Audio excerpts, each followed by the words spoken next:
Right. That's yeah. I'm of the mindset that everything should be recorded. Like everything should be like a WWE experience where they just constantly have the cameras rolling backstage just in case something cool happens. Unless Yeah, it's the Montreal screw job, and then magically there weren't WWF cameras, but there was luckily the Wrestling with Shadows cameras. So. there's plenty of other cameras around that I'm sure Vince was a little bit of a chagrin against. He's probably like, "Why are these cameras back here?" Urgh. Do you think he does the Vince McMahon walk all the time, like when he's just casually walking around? Yeah. I'm trying to remember how he walked when I did extra work. Like, I mean, he didn't do that when I was there. He looked at us kind of like, "What are you doing here? Who are these people?" have I ever told you my Vince McMahon story? Oh no, I don't think I've. Oh, I have a Vince McMahon story. Okay. So, all right, so I'll do it really quick because we may include this on the podcast. I don't know, whatever. Like, but we have more important stuff to talk about. But no, when I did extra work, the segment that they did where it was Braun flipping the ambulance when Roman Reigns was inside, I was one of the security guards. So it Okay. was a big spot for Raw that night. So the producers for that segment were Triple H and Vince McMahon, which is very uncommon. Usually it's somebody else on the team of agents, so they were hands on with it. So Triple H is producing us. He's like get in there. He's like be assertive with the Braun. He's like, but do not touch him. If you touch him, he gets to touch you. And trust me, you don't fucking want that. And I was like, yes, sir. And so like they're producing us to like go in, and Triple H literally like it's you and like waves me in. So I'm like, Braun. And so like we film it all throughout the day. Like we start filming it, I think like 4 o'clock that afternoon, and we're still filming it like at like 8 o'clock when we're all went on the air.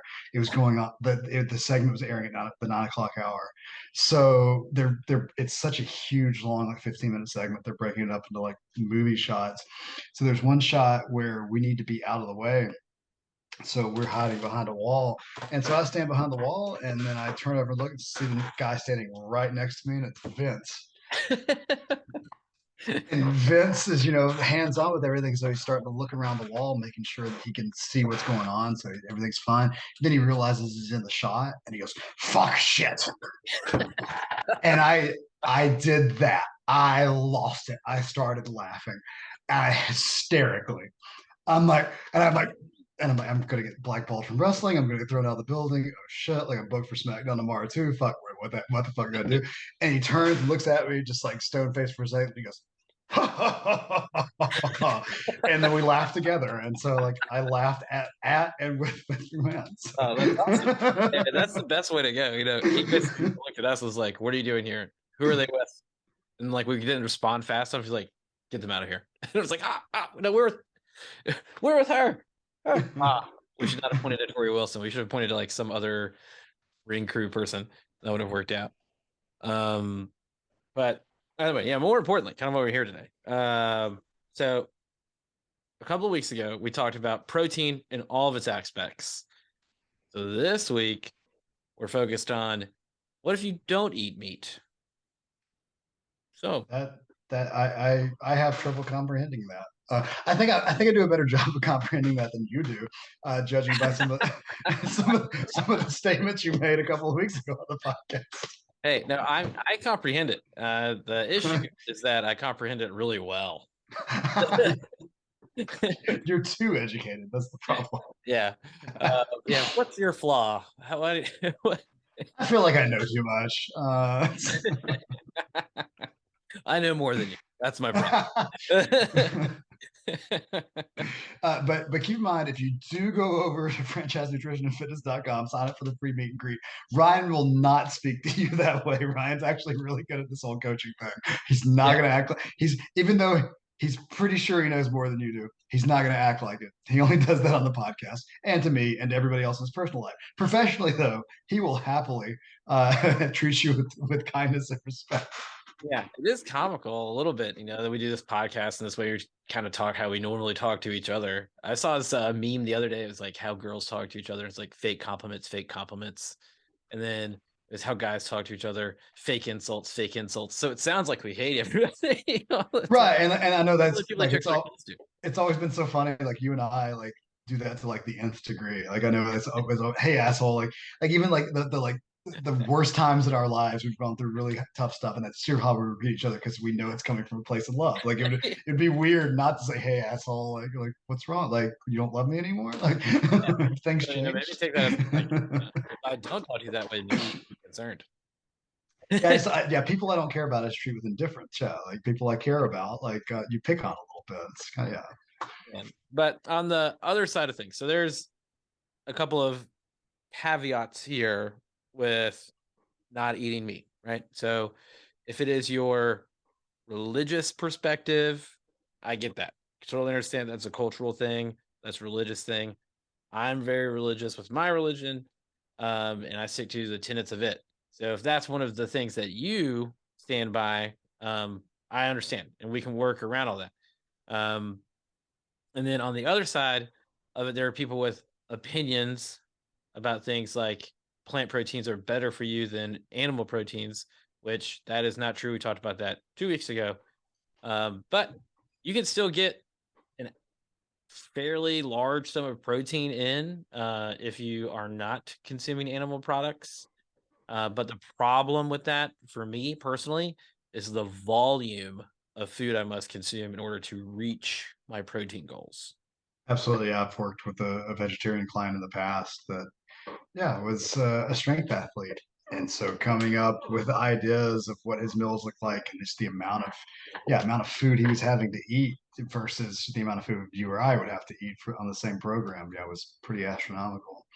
Yeah, I mentioned it in the last one that body's preferred source of iron is heme iron, and that vitamin B12 naturally only occurs in meat products.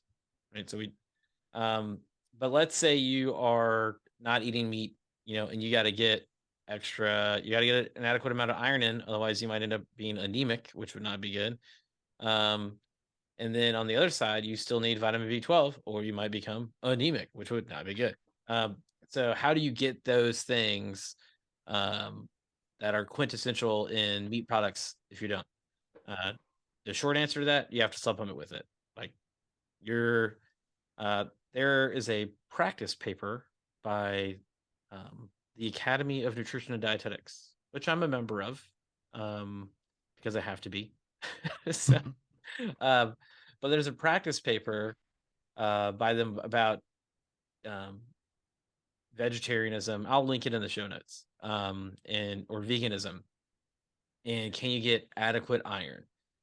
My gripe with this paper is that they compare someone being replenished with iron stores versus like somebody that's iron deficient in like a hospital versus somebody that's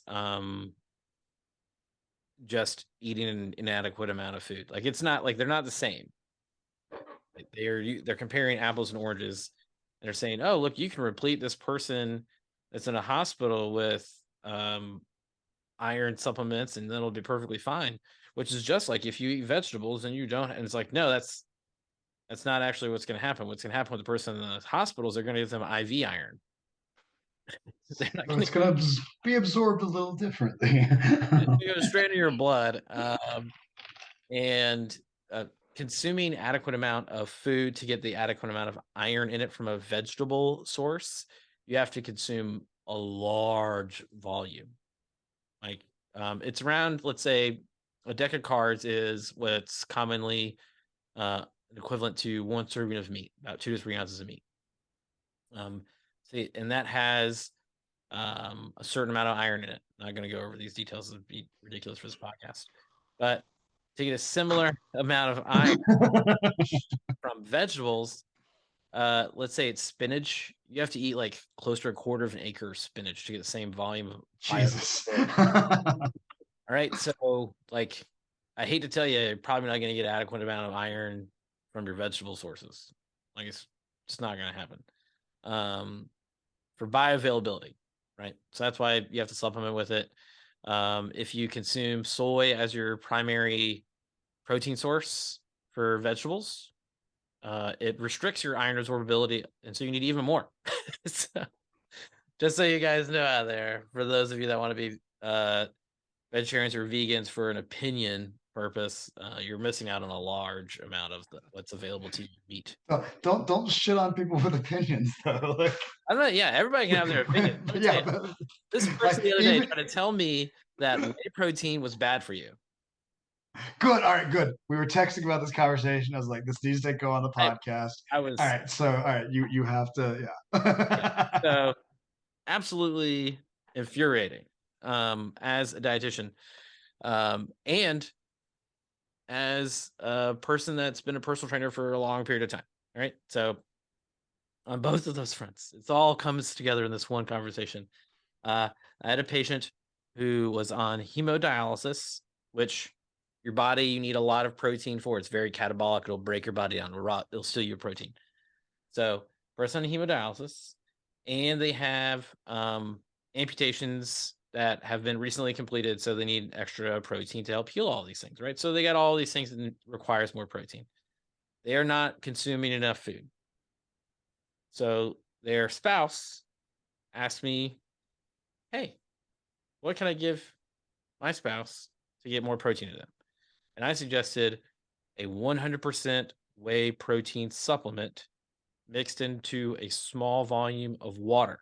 Remember, hemodialysis also is a fluid issue. So you got to be careful of that. You can't mix it in milk because of some other things. But either way, whey protein specifically. So it's just whey protein scoop, one scoop in water, right? So they got one of my favorite brands of whey protein. It has about 5 or 6 grams of carbohydrates in it, 22 grams of protein, and a small amount of fat. It's like 8 gram of fat. Right. So these are all important pieces here. They told me that the whey protein made their spouse's blood sugar go down. All right. So in general, that is not true. And specifically for this patient, if their blood sugar did go down, it's because they hadn't consumed enough food in a recent period of time. And so their blood sugar spiked up and then spiked down. I was gonna say, like, what could he even have ingested at that point to take his blood sugar down? Like, Yeah. I'm saying like 5 grams of carbs is not going to, wouldn't necessarily make your blood sugar drop, you know? That make it go up a little bit, but then it could like drop down. But it's also like it has wounds, and so your body expends carbohydrates for wound healing. Um, but there's this when, but here's what happened really. Um, I looked at this person's chart, and what actually happened, and I tried to explain it to them, and they didn't want to hear me. But I tried to explain to them that what actually occurred was they got their sliding scale insulin and then they ate food, but they didn't consume an entire meal. So their blood sugar dropped down because the insulin is scheduled to be for a whole meal. So now this all makes sense. Yeah, you didn't tell me that part. yeah, Like, they're, I just heard about the argument. I didn't hear like the rationale yeah, that they had, and then the, yeah. And so showed them in the computer when this happened, and also their blood sugar, only, their blood sugar went from an abnormal amount to a still abnormal amount. It just decreased. It was still high. It was still too high because they're going through all these issues. So um either way, it's like so you know it's actually not okay. And then they told me, well, it made my blood sugar go down too. I was like, how'd you check it? And uh they said, I just know. Like, what do you mean? How did you do you have like a Dexcom? And they're like, no, I could tell they didn't have a Dexcom because see their arms. I said, I just know. It went down from 101 to 99. It's like, so it's normal? Your blood sugar? yeah. Um, then what else did they say? Oh, they said, So I'm pulling up the text as you're that telling us to I make sure because I was rolling when you texted it to me. I've been working out for a really long time. And then they leaned in towards me and they said, and I know nutrition. It's just that's when it was over. I was just like, I've been working out a really long time too. And I'm a registered Oh, dietitian. but their coach also said that they shouldn't take whey protein. That was one Coach of my favorites. Their also coach. said their coach said that whey protein was bad for them and they shouldn't take it either. If you are out there listening to this and you have a coach that says whey protein is bad for you, send them my way. I would like to talk with them and educate them on how wrong they are. Like, I could go on for days. It's the most easily absorbable protein. It's perfectly fine. Your Which body, is why it's so widely used is because it's absorbed easily. Like that's why everybody supplements with it. but let's say you don't consume animal products. So now you don't consume whey because it comes from cow's milk.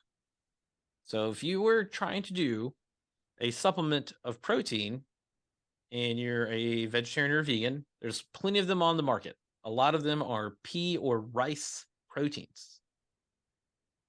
Here's my gripe. Those are not complete proteins. You're not getting all of the essential amino acids that you need in there.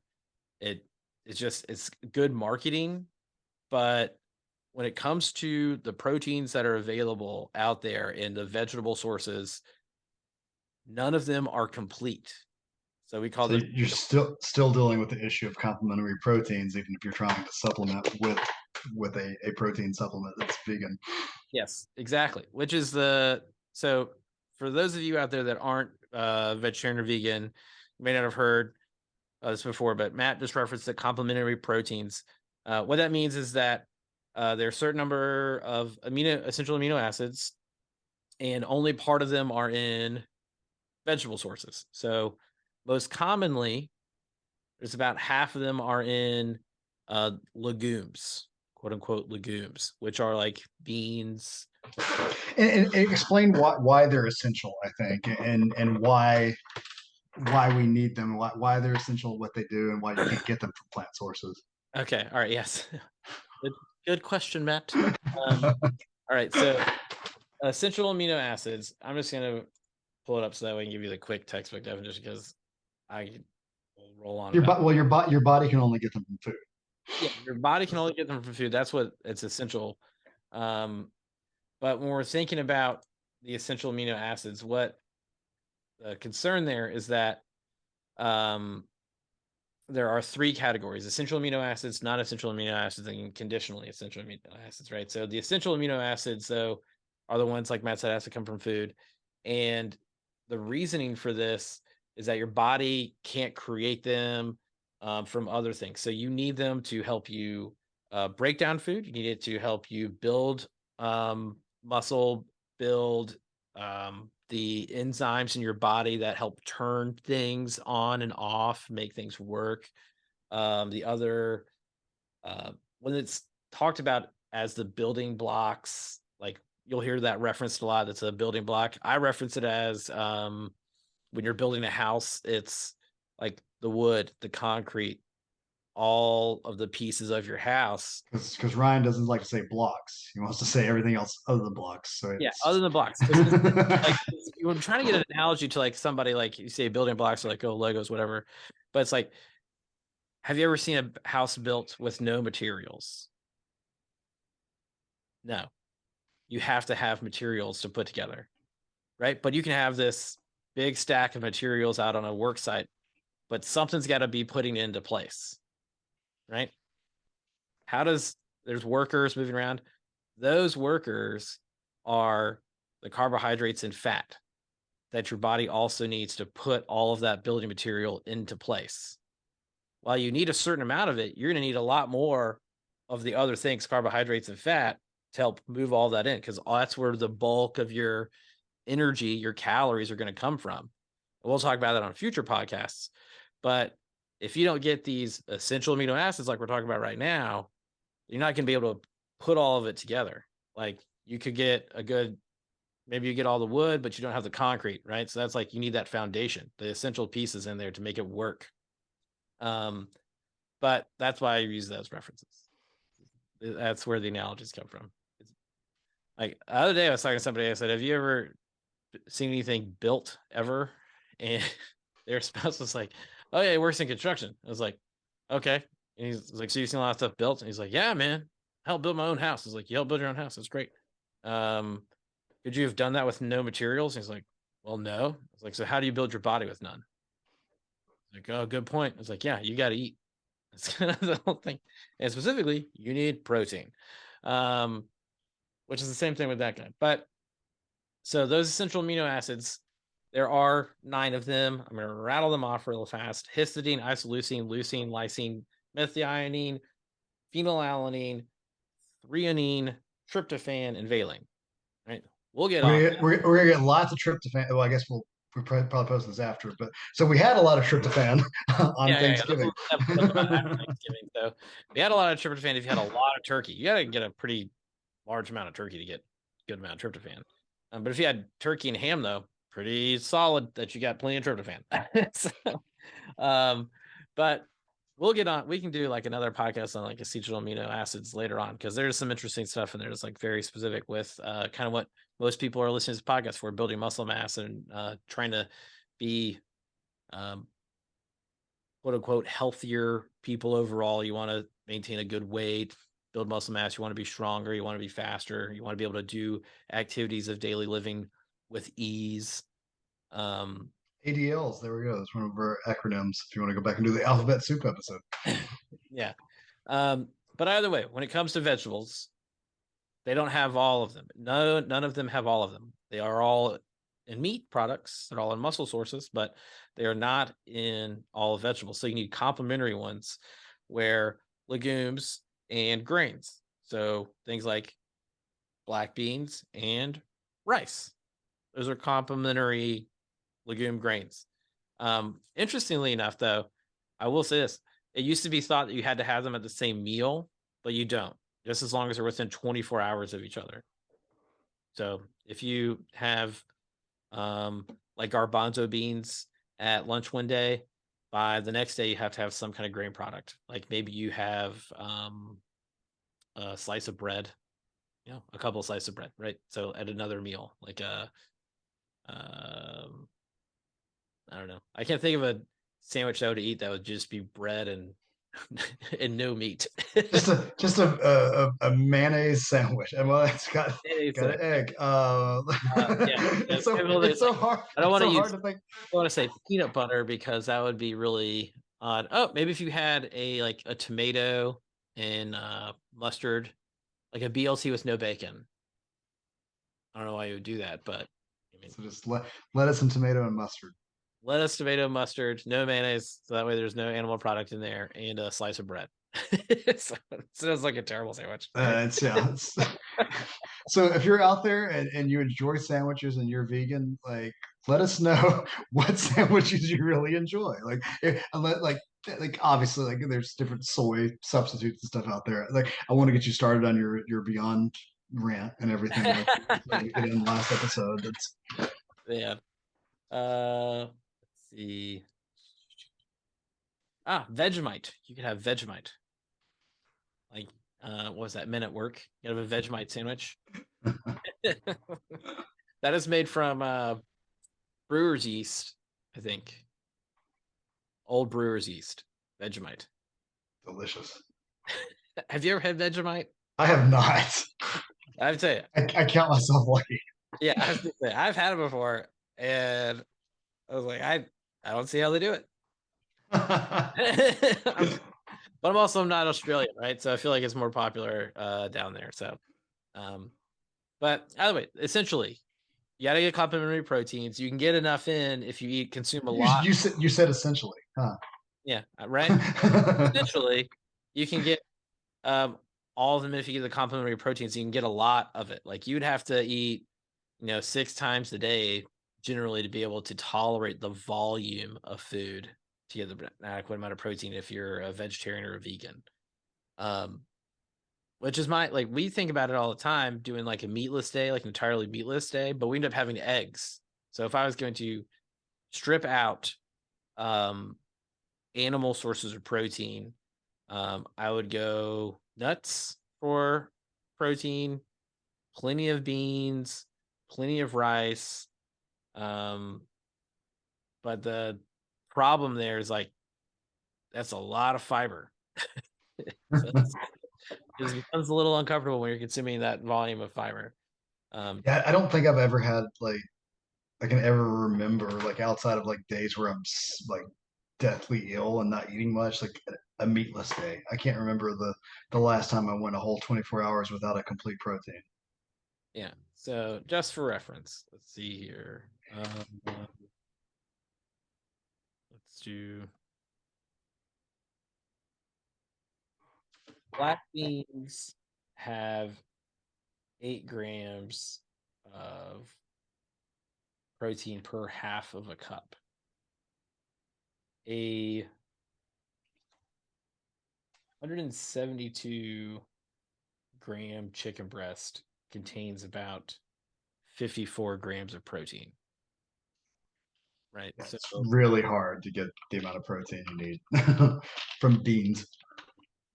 yeah, so like per 100 grams of chicken breast, that's about 31 grams of protein, which that's not like, I know I realize I'm speaking in grams versus all those things. Like um a cup, 1 cup is about chicken breast is around like 150 grams, I think. Well, a serving of chicken breast, you're just looking at 3 to 4 ounces, and that's usually about Same. 24 grams of protein. So, Right, yeah, that's what I'm saying. So like versus the same that same volume in beans is like half. right.